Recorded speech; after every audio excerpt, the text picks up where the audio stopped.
Assalamualaikum warahmatullahi wabarakatuh. Kepada yang terhormat Ibu Triana Indrawati selaku dosen pengampu mata kuliah Diktesi Dini Tumbuh Kembang Anak Usia Dini.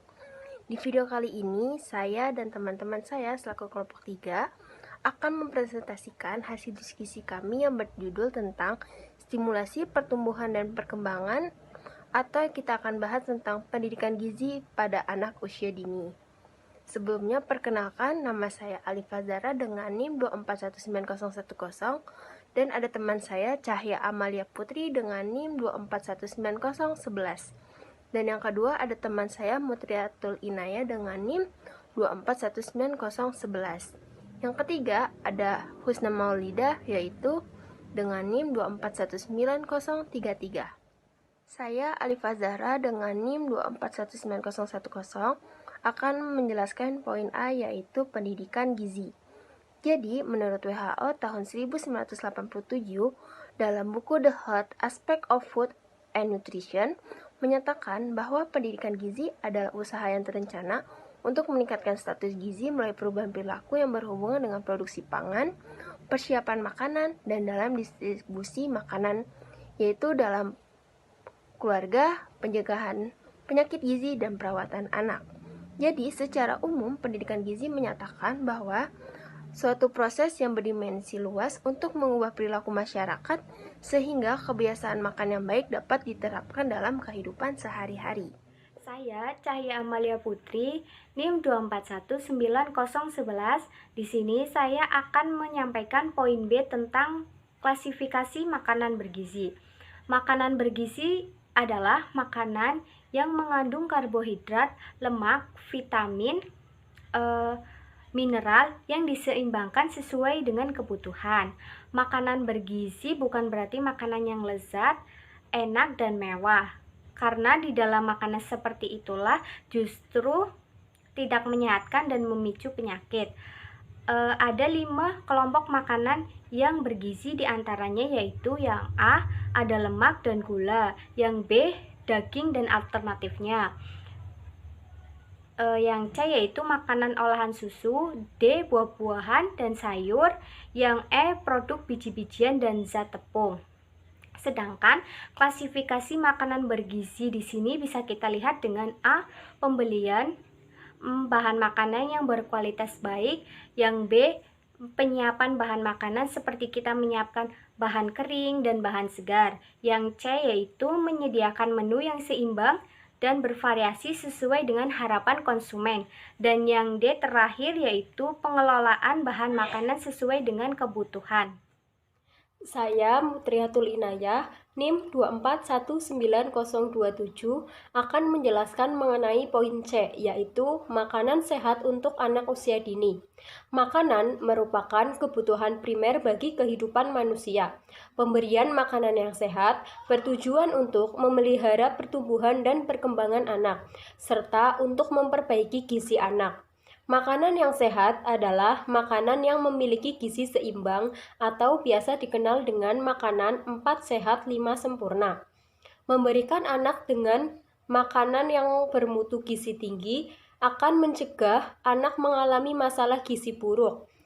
Perlu juga dipertimbangkan agar makanan yang disediakan aman dan diminati oleh anak. Makanan yang baik adalah makanan yang mengandung jenis dan jumlah zat gizi yang sesuai dengan kebutuhan anak.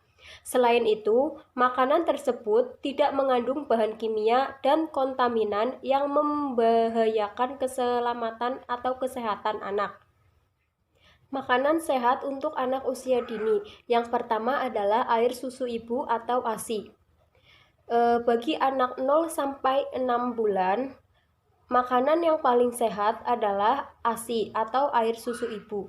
Oleh karena itu, baiknya pemberian ASI eksklusif dilakukan sampai anak berusia 4 sampai 6 bulan. Yang kedua, memperkenalkan makanan padat atau makanan pendamping ASI.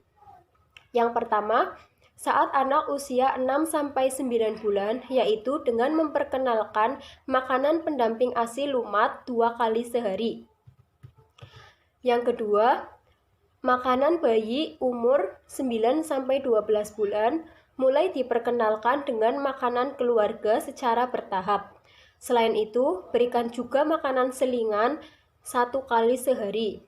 Yang ketiga, makanan anak umur 12 sampai 24 bulan, yaitu pemberian makanan pendamping ASI atau makanan keluarga sekurang-kurangnya 3 kali sehari dengan porsi separuh makanan orang dewasa setiap kali makan. Selain itu, tetap berikan makanan selingan 2 kali sehari. Pada usia 12 sampai 24 bulan ini juga dapat menyapih anak, namun harus bertahap, jangan dilakukan secara tiba-tiba. Kurangi frekuensi pemberian ASI sedikit demi sedikit. Yang terakhir adalah makanan anak usia 24 bulan ke atas. Anak usia 24 bulan ke atas sudah dapat mengonsumsi makanan keluarga. Poin D, pendidikan gizi di lembaga AUD. Pendidikan gizi di lembaga AUD itu sangatlah penting bagi anak usia dini, karena pendidikan gizi yang diberikan sejak dini akan membiasakan anak untuk hidup sehat sejak dini, sehingga akhirnya akan tumbuh menjadi sehat, cerdas, dan ceria. Dan pendidikan kesehatan yang diberikan kepada anak dimulai dari lingkungan keluarga, sebab keluarga merupakan tempat pertama anak belajar dan menimba ilmu. Keluarga dikatakan sebagai tempat yang pertama belajar anak karena lingkungan keluarga yang pertama dikenal oleh anak. Anak di lingkungan keluarga. Pendidikan merupakan tanggung jawab bersama antara keluarga, lembaga pendidikan, dan masyarakat. Orang tua mempunyai peranan penting dalam membentuk perilaku gizi dan kesehatan anak. Masalah gizi harus diatasi secara bersama oleh keluarga maupun sekolah, sehingga hasilnya akan optimal. Sayangnya tidak semua orang tua memiliki pengetahuan dan keterampilan yang memadai untuk menjalankan peran yang optimal dalam pengawasan, perawatan, serta perbaikan gizi dan kesehatan anak usia dini.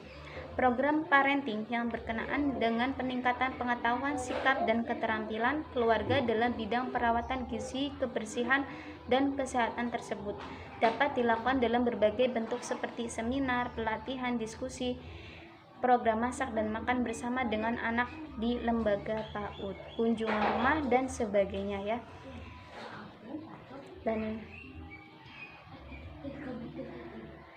berikut beberapa layanan dasar kesehatan adalah ya, yang pertama, menimbang anak minimal sebulan sekali digunakan untuk penilaian status gizi. Yang kedua, mengukur tinggi badan anak minimal sebulan sekali digunakan untuk penilaian status gizi.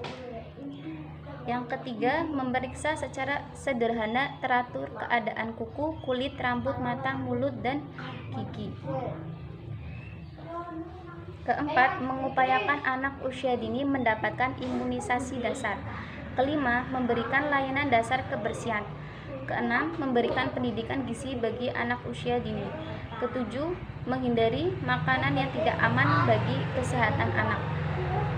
8. Menerapkan perilaku hidup bersih dan sehat.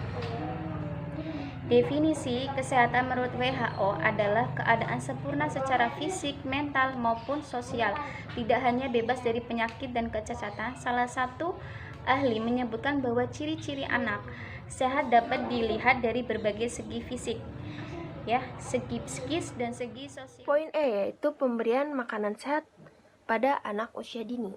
Apa sih program pemberian makanan sehat itu?